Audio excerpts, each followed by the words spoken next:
आज्ञा नमस्कार। बरगढ़ बिशीपड़ार श्रुति महान निवेदित आर हायरिजिल अर्केस्ट्रार मिलित सहयोग मुक्तिलाभ कला नुआ सम्बलपुरी धमाका बाबू के उठा रिटर्न्स। ई गीत के लिखी वीर महाराजपुर विकलपुर गाँव मोर प्यारा भाई दयानिधि बाग। ई गीत के संगीत सजाई बरगढ़ बिशीपड़ार मिस्टर अमित महानन। ई गीत के तैयारी करी बलांगीर अशोक भंजा, देगार सिलू भाई और हल्दीर कान्हा भाई। ई गीत रे बाजा बजाई बाबलू, पिंटू, निवास, सोनू, स्वागत और छोटू भाई।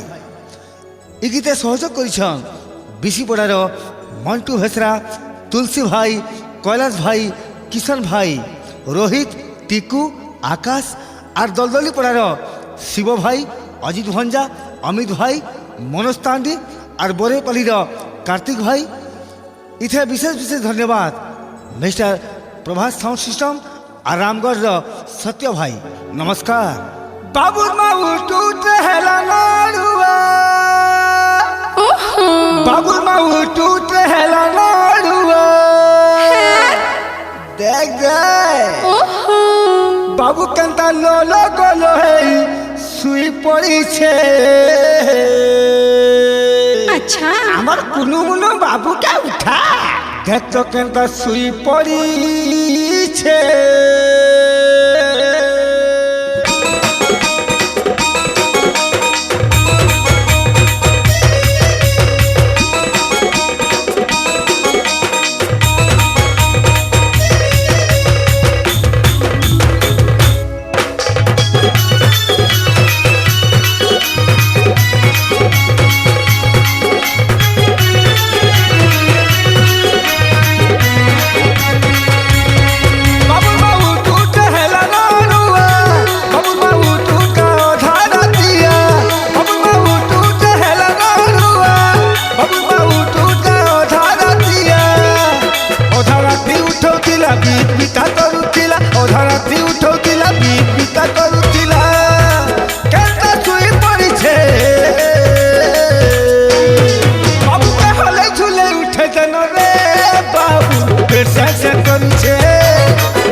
गोमती अजना लुकी करी की थाने खाई